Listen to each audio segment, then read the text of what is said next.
हरियाणा सरकार के लिए व भारत के लिए एक गौरवपूर्ण समय। आपको बता दें, थाईलैंड ने आज हरियाणा सरकार व हरियाणा सरकार के जो स्वास्थ्य कर्मचारी हैं उनसे आज ऑनलाइन मीटिंग की। आपको बता दें, स्वास्थ्य मंत्री अनिल विज की अध्यक्षता में आज थाईलैंड के पूर्व प्रधानमंत्री व हरियाणा स्वास्थ्य विभाग ने ली बैठक। आपको बता दें कि दोपहर 1:30 बजे से करीबन शाम 5 बजे तक चली लंबी ऑनलाइन मीटिंग के दौरान थाईलैंड ने कोरोना के वर्तमान स्थितियों को भारत व हरियाणा सरकार से साझा की।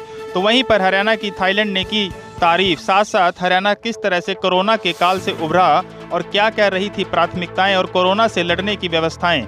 इन सभी बातों को लेकर स्वास्थ्य विभाग की तरफ से थाईलैंड को सुझाव भी दिए गए और थाईलैंड ने उसे स्वीकार भी किया। और वहीं वैक्सीनेशन को लेकर भी चर्चाएं हुई। कोरोना काल में किस तरह से दोनों देश निजात पाएं, इन बारे में चर्चाएं हुई। तो वहीं पर स्वास्थ्य विभाग के आला अधिकारी आपस में बात करते नजर आए। तो वहीं पर मीटिंग खत्म होने के बाद स्वास्थ्य मंत्री ने क्या कुछ कहा, आइए सुनते हैं।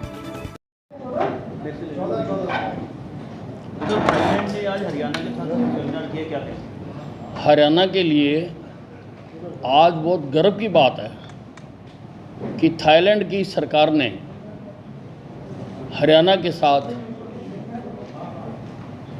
वेबिनार करके हरियाणा में हमने कोविड को कैसे नियंत्रित किया,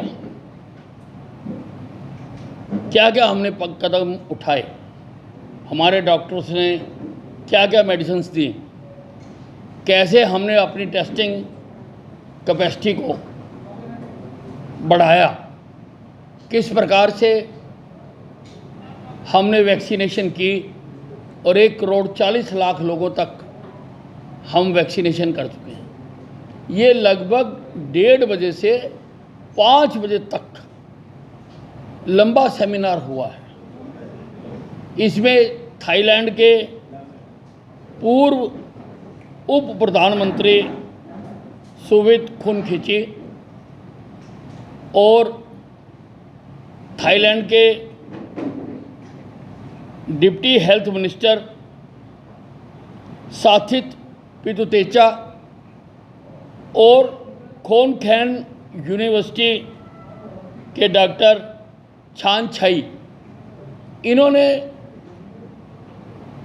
अपने अपने विचार रखे और उसके बाद दोनों साइड से, हमारे हरियाणा साइड से भी और थाईलैंड साइड से भी डॉक्टर्स का आपस में क्वेश्चन आंसर सेशन हुआ, जिसमें जो अनुभव हमारे डॉक्टर्स के थे उन्होंने बताए।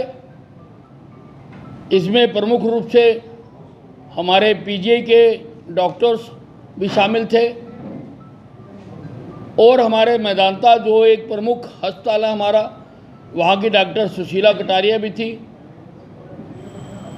पीजीआई के सीनियर डॉक्टर ध्रुव चौधरी थे। हमारी डीजीए हेल्थ वीना सिंह थी। हमारे एनएचएम के एमडी प्रभजोत सिंह थे, डॉक्टर वीके बंसल थे। इन सारों ने अपने अपने विचारों से क्या क्या हमने तैयारियां की, किस किस प्रकार से हम पग पग करके आगे बढ़े और हमने इस पर नियंत्रण किया।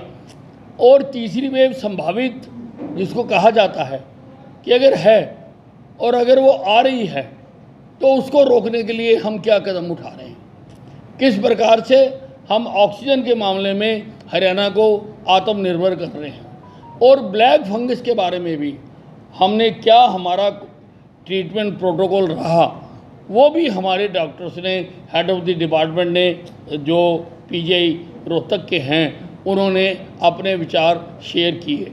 मैं समझता हूँ कि ये जो सेमिनार हुआ है, इससे सीखने के लिए कोई भी जगह हो सकती है। ऐसा नहीं है कि वही हमसे जानेंगे, हमने भी उनसे बहुत कुछ बातें जानी हैं और दोनों का, हरियाणा का भी और थाईलैंड का भी, इसमें बहुत लाभ होगा कोरोना बीमारी को ख़त्म करने के लिए, इससे मानवता का बचाव करने के लिए।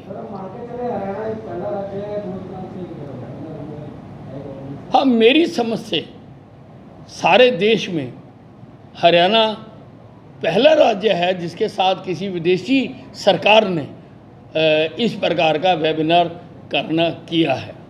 कुछ और कंट्री अगर इस तरह से आते हैं जो वर्क हुआ है? नहीं, जो भी हमारा एक्सपीरियंस रहा है हम वर्ल्ड में किसी के साथ भी शेयर करने के लिए तैयार हैं। सर, किसी तरह की विजिट की भी बात हुई है कि थाईलैंड के डॉक्टर यहाँ या हमारे डॉक्टर नहीं, ऐसा नहीं हुआ, पर हमने ऑफर की है कि अगर किसी भी प्रकार की उनको आवश्यकता हो तो वी आर प्रिपेयर्ड। तो कुछ वैक्सीनेशन को लेकर भी सब चर्चा हुई है कि किस तरह का वहाँ का? नहीं, वैक्सीनेशन का उन्होंने कैसे कर रहे हैं उन्होंने बताया है अपनी जनसंख्या के हिसाब से, और हम कैसे कर रहे हैं हमने बताया है कि पहले हमने हेल्थ वर्कर्स को हमने किया है, फिर जो कोरोना वॉरियर्स हैं उनको हमने किया है, और आम जनता को हमने किया है, और कुल मिला के 1,40,00,000 लोगों को वैक्सीनेशन हम हरियाणा में कर चुके हैं। साहब, उन्होंने थर्ड डोज लगवाने शुरू कर दिए जी, उन्होंने इस बारे में? हाँ, उन्होंने बताया है कि थर्ड डोज लगानी शुरू कर दी है, लेकिन यहाँ पर अभी हमारी सरकार ने, जहाँ जो हमारे रिसर्चर्स हैं उन्होंने इस बारे में कोई विचार नहीं किया है। सर, थाईलैंड ने क्या कमी बताई अपने देश में कि क्या किस तरीके से वो नियंत्रण नहीं कर पा रहे थे और हरियाणा से मॉडल का उनको फॉलो करना पड़ा? नहीं, अब उसका तो उन्होंने कोई ज़्यादा जिक्र नहीं किया है, लेकिन हमने किस प्रकार से किया है, ख़ास तौर से होम आइसोलेशन में जो हमने बहुत बड़ा जो हरियाणा में मैं समझता हूँ सारे देश में भी हरियाणा में होम आइसोलेशन का जो हमने मॉडल अडॉप्ट किया उसका हमने उनको बताया और उसको उन्होंने बहुत अप्रिशिएट किया।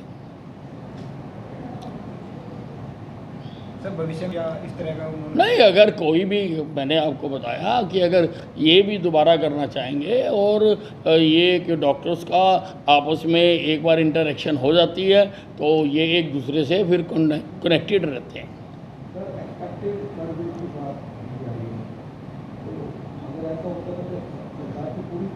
हमने पूरी तैयारी कर रखी है संभावित, मैं फिर कह रहा हूँ संभावित तीसरी वेव के लिए, और उसमें दूसरी वेव में जो हमारा अनुभव आया था वो सबसे ज़्यादा हमें ऑक्सीजन के लिए प्रॉब्लम आई थी, तो ऑक्सीजन के लिए हमने पर्याप्त इंतज़ाम कर रहे हैं। उसके लिए हम अपने अस्पतालों में जो PSA प्लांट हैं वो लगा रहे हैं। 40 प्लांट हमें प्रधानमंत्री जी ने दिए हैं प्रदेश में लगाने के लिए, और 139 प्लांट का हमने टेंडर किया है। लगभग 50 बेड से ऊपर के हर अस्पताल में हम ऑक्सीजन के प्लांट लगाएंगे, और उसके नीचे जो हमारी PSCs हैं वहाँ पर हम कंसंट्रेटर्स जो हैं वो लगाएंगे। वो हमें बड़ी मात्रा में हमारे पास प्राप्त हो चुके हैं, हमारे पास हैं, ताकि गांव में भी अगर आवश्यकता पड़ती है तो ऑक्सीजन दी जा सके। और प्राइवेट अस्पतालों को भी हमने आदेश जारी कर दिए हैं कि उनको अपनी ज़रूरत के मुताबिक अपने ऑक्सीजन जनरेशन प्लांट लगाने पड़ेंगे, नहीं तो हम उनकी मान्यता रद्द कर देंगे। तो हरियाणा ऑक्सीजन के मामले में आत्मनिर्भर प्रांत बनने जा रहा है। तीसरी लहर को लेकर कई तरह की अफवाहें या कहीं या सुझाव कि बच्चों में ज़्यादा फैलेगा या ऐसा होगा, आपके पास क्या एक्सपर्ट? देखिए, कोई एक्सपर्ट स्टडी अभी नहीं है, लेकिन क्योंकि कहा जा रहा है तो हम उसकी तैयारी कर रहे हैं, और बच्चों के लिए भी जो वेंटिलेटर्स की ज़रूरत है वो भी हमने खरीदे हैं, और जहाँ जहाँ पर उसकी आवश्यकता है हम वो लगा रहे हैं। वैसा जैसे पंजाब पड़ोसी राज्य है, वहाँ पर स्कूल खुलने के बाद बच्चों की संख्या कोविड पॉजिटिव की लगातार बढ़ रही है, चिंता का विषय है। देखो, ज़िंदगी और लड़ाई साथ साथ चलती है, साथ साथ हम सबक सीखते रहते हैं और साथ साथ फैसले करते रहते हैं, तो जैसी आवश्यकता होगी हम करेंगे।